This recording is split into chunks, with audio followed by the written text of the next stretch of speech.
Good morning and welcome to Essential Ingredients. I'm your host, Justine Reichman. With me today is Joni Kindwall-Moore. She is the founder of Snacktivist.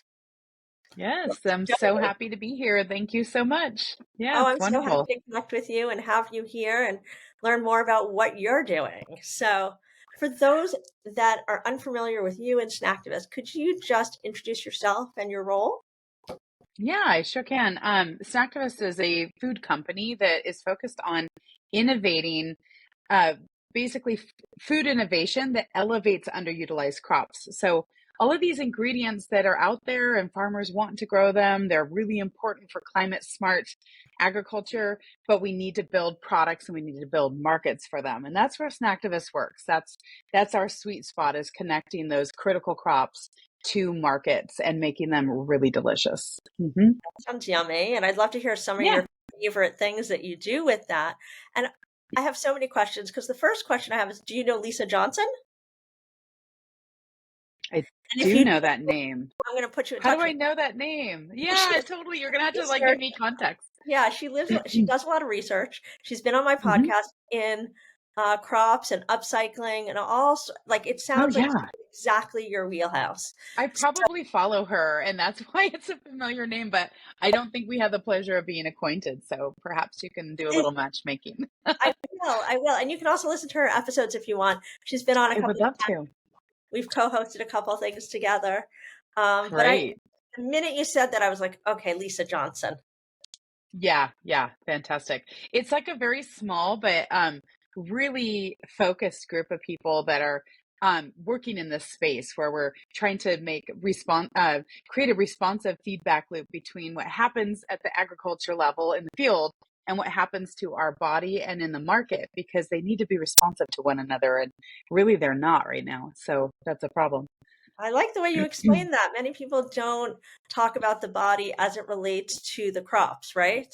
That's not a Yes. conversation we have. So I'd love for you just to, go into that a little deeper so that the people listening really know what you're talking about. Yeah, it's actually one of my favorite topics because oddly enough, before I had a food company and got involved in this industry, I was an RN for about 15 years and worked mostly in critical care, so ICU, ER, places that people go to try to die of diet-related disease, and we save them. Honestly, that is a lot of what happens down there. And I just found it frustrating that, we weren't doing enough to keep people out of that critical care unit and having those complex diet related diseases.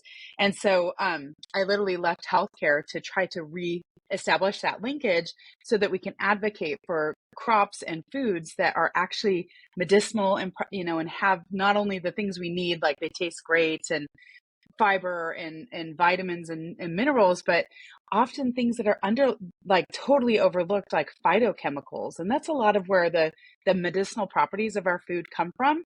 And modern food has really had a lot of that bred out of it just because of modern agricultural practices.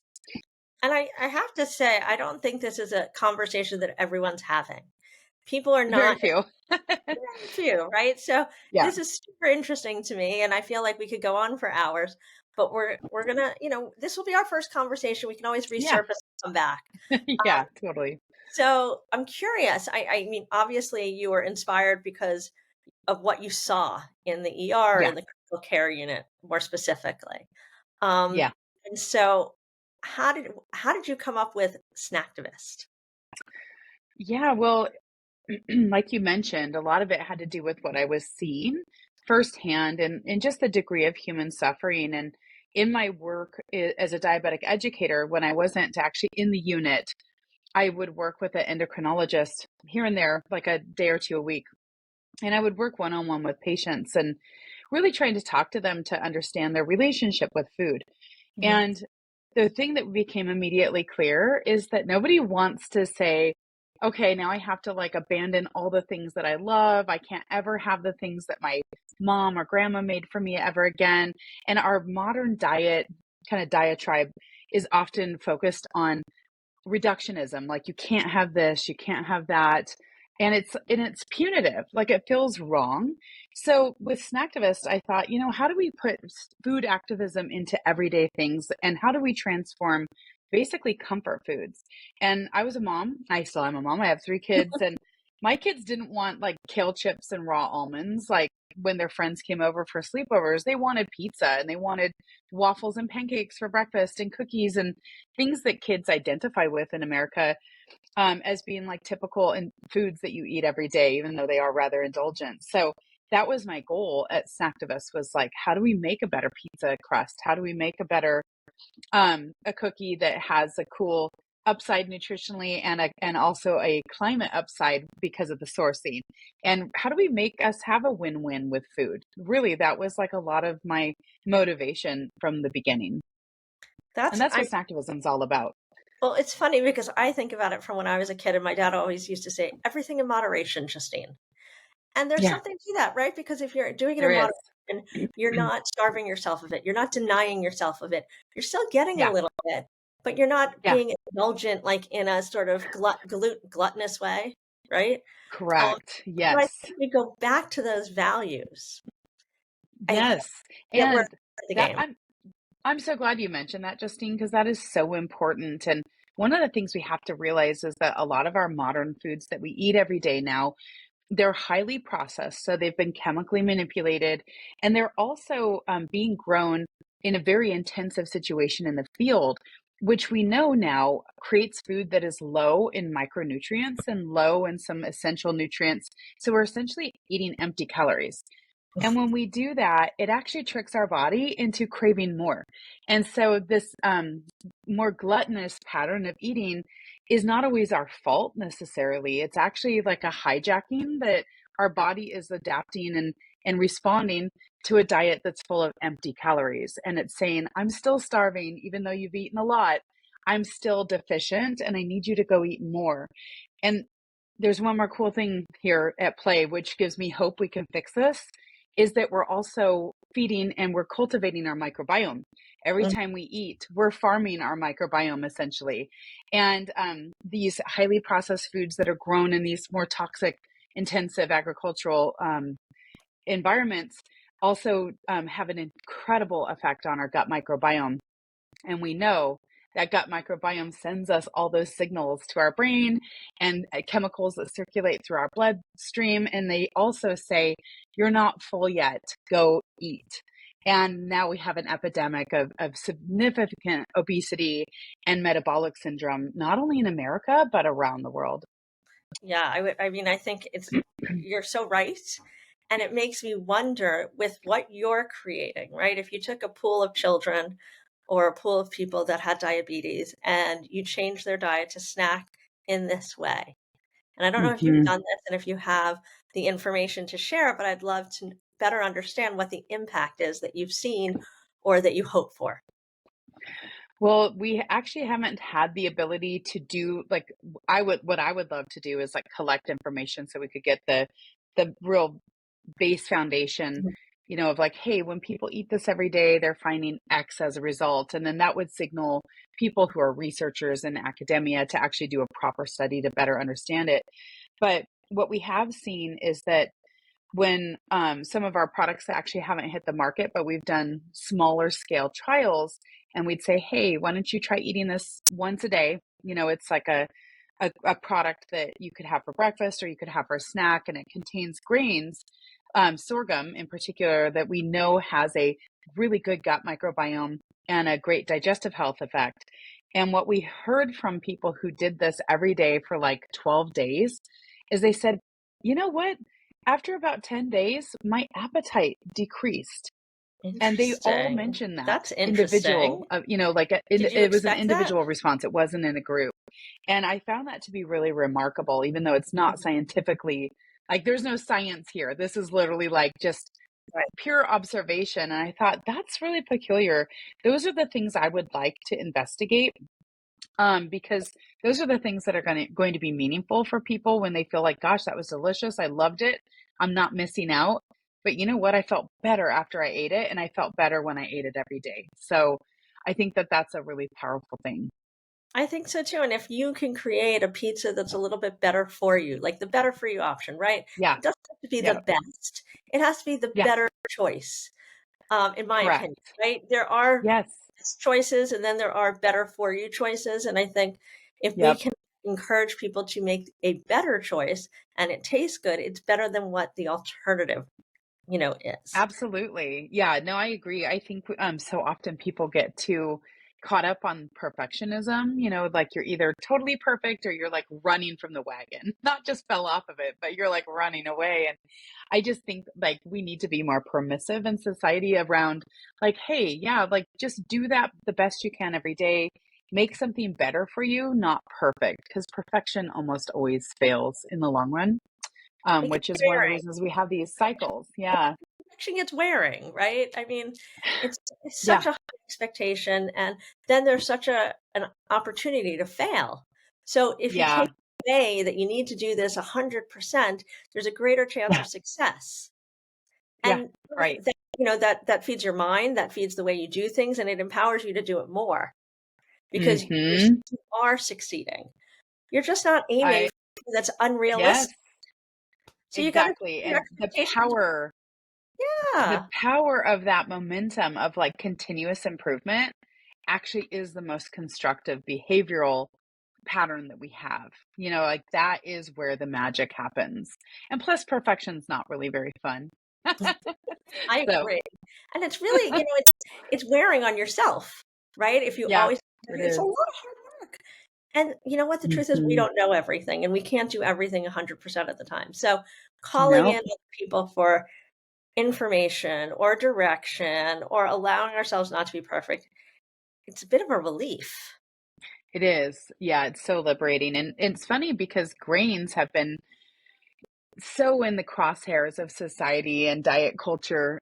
And there's, the whole anti grain, anti carb movement has been so pervasive everywhere the last few years. And with those, we see a really, sharp pendulum swing when they can't be perfect any longer. And then suddenly it's like, people just eating things in quantities they wouldn't have normally eaten, but because they'd been deficient for so long, it's like almost like a self-rebellious process.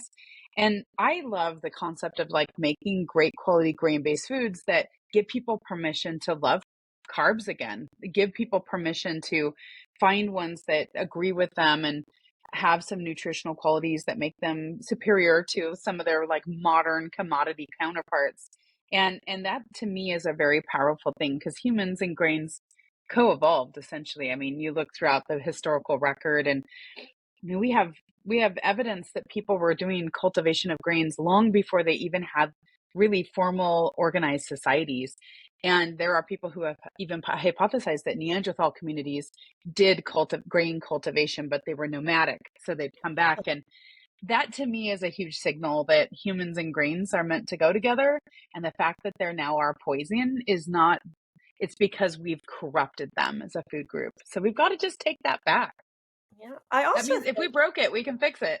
That's what Dan totally. Kittredge always says. Like, well, the other thing is, so often people say, like, even myself, I was intolerant to gluten and I was intolerant to eggs and I'm intolerant to dairy, but they're all at a Yeah, different level and I have different experiences from all of them. And so totally. there was a point where I wouldn't eat any gluten, but that what I realized was dairy is a much bigger problem for me in the nose, in the sinuses, the whole head, the whole thing. But I can Yeah, eat a certain amount of gluten and it's okay. And I can eat a yeah, certain amount of eggs and it's okay. Can I do it every day? No, because then I start to not feel well and it yeah. gives me the bloating and all those things. So Right. it comes back to everything in moderation and Yes. go by how you feel. Like the dairy is a bigger problem for me. So I shy Yeah, away from that unless of course there's I don't know, something that I just have to try, you know? yeah, Um, but right. I mean, I think that's part of it. So I want to just go on to a couple other things that I was really curious Yeah, about. Because you started off as a nurse, right?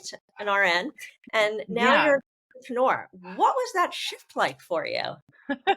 Totally crazy, actually. And before I was a nurse, I actually worked in the science field as an ethnobotanist, and so I had no business training at all, really. And that, I mean, it was a very steep learning curve. I had to do a lot of, you know, things on YouTube and classes at like the Women's Business Center, and luckily mentors, like people who help walk you through the ropes of how to think like a business person and how to think like an entrepreneur, because there's a discipline there, that's for sure. So it was wild. Well, it's a little different when you're an entrepreneur versus when you have a job for somebody else, right? Um, Oh I'll, yeah.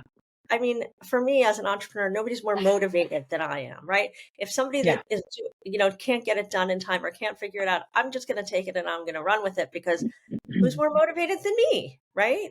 Yeah. So It's so it, true. it's a special quality that you have to have, that follow through, Hmm. that drive, that passion for whatever Yeah. it is. And I can see that your passion came from, I mean, you've science has been a constant throughout your life, right? Whether as a Mm. botanist, as Yeah. an RN, and now doing Snacktivist. I mean, it comes Yeah. down to science, um, It and really does. and the impact of food on the body, etc. So Yeah.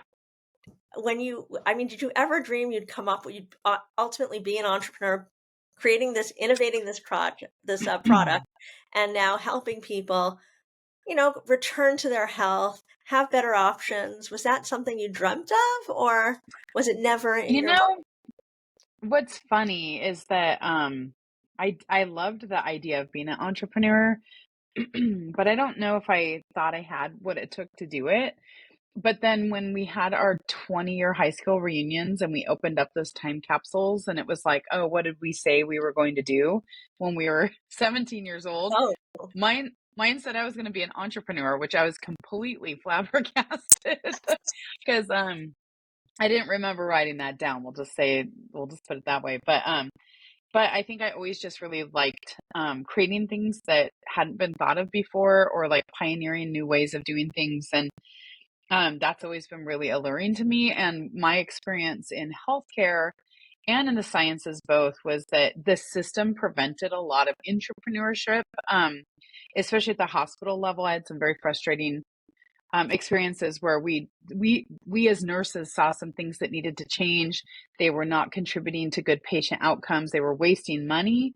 I mean, there were so many reasons, but because we were nurses, we were not allowed to be entrepreneurial. And it was literally like not the culture, and you were kind of punished for it. So that's when I just realized that I had to go do something where I could do the things I needed to do and create the reality that I saw so clearly, and could write the rule book while we did it. I mean, you still have to play by the rules, of course, but company. it's just different.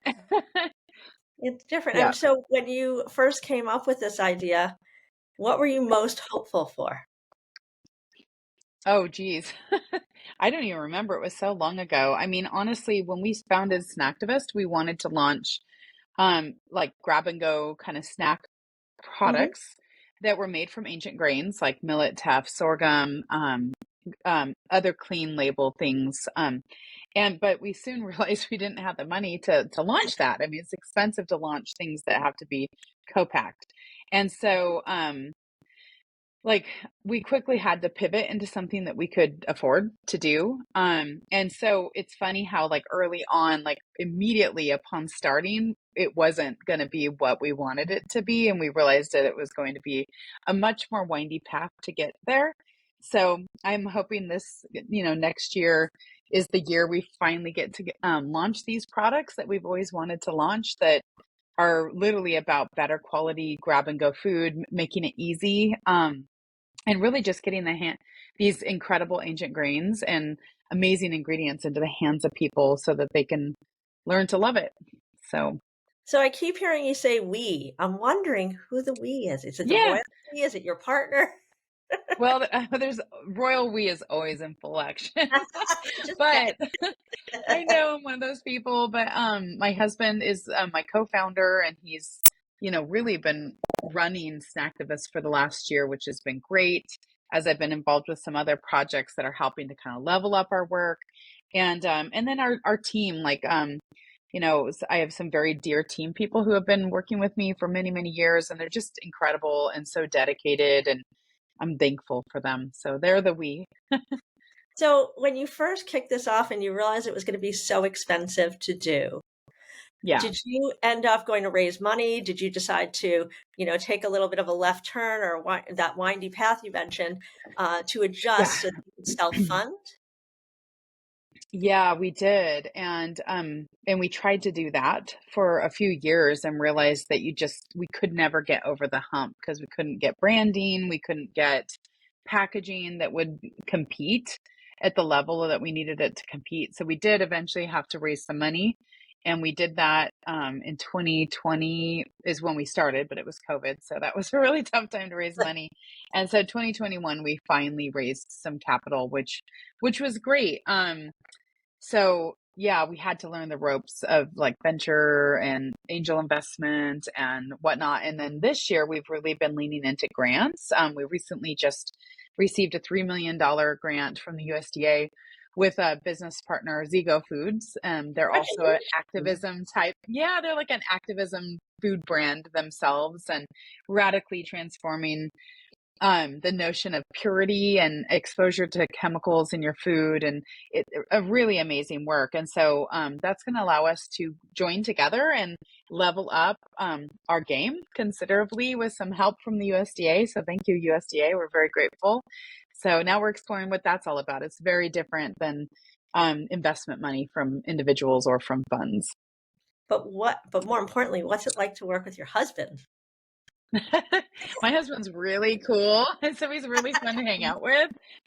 So it's great. We love working together. We actually worked together in the ER too. He was well, when he was a charge nurse, I couldn't be working under him, but we would sometimes work on the same day if we were both staff nurses, and that was always kind of fun. Either one of you were entrepreneurs before this, but you both reached out to those resources around you to be able to build that Hmm. up, which is amazing. Yeah, yeah. That's We had inspiring. flirted with it. We had flirted with entrepreneurship early on, before we got married, and then we were like, maybe this isn't what we're meant to do, and that's when we went into healthcare for all those years together. So, it's kind of funny how the world works like that, but he's a lot of fun to work with. So I can, you know, we have a good time when we work, so it's That's not amazing. challenging. And it's more fun to do together anyway, right? Yeah. I Yeah, we think just have to know when to turn it off. Like, there's times that I'm like, if you bring up work, someone's gonna get hurt. So just don't do it. So, I can yeah. appreciate the lack of boundaries because it's always in the conversation. It's ingrained, Yeah. part of your day My to poor day. kids. We have 3 kids and they're like, "Oh my goodness," like they have many MBAs just from growing up in this Don't household. you feel like you got So, your on the job MBA starting your business though? totally. Yeah. Yes, I do. I do. Because I'll have conversations with people with MBAs or business degrees, and I'll just talk in the language that I speak in the business level. And sometimes they're like, "What are you talking about? Like, this is not what we learn in business school. Like, this is truly like, more of like the finance and Yeah. entrepreneurship, and it's just a different segment." Hmm. So for those folks that want to get into entrepreneurship that weren't entrepreneurs before, is there one piece of advice you might give them from your experience? Yeah, definitely taking the time to I think we were like, let's do it. We've been talking about it. And so let's just do it, whether we're ready or not. And in retrospect, I think it would have been smart to take some classes, just to get more proficient with QuickBooks and Performas and like more of those like applied technical skills before you start building the business, just because once you have a really firm handle on that, it changes the way you look at your business and maybe what you'd prioritize. And working with someone that can help you prioritize, like, hey, what is the return on investment of this activity versus another activity? Because when you're an entrepreneur by nature, you love shiny objects and there's opportunities everywhere. And part of the art is just that discernment of like, what is the opportunity that is not only going to be achievable, but have the highest long-term return. And that's just something that comes with experience. But I think that if you understood your tools better, you'd get there faster.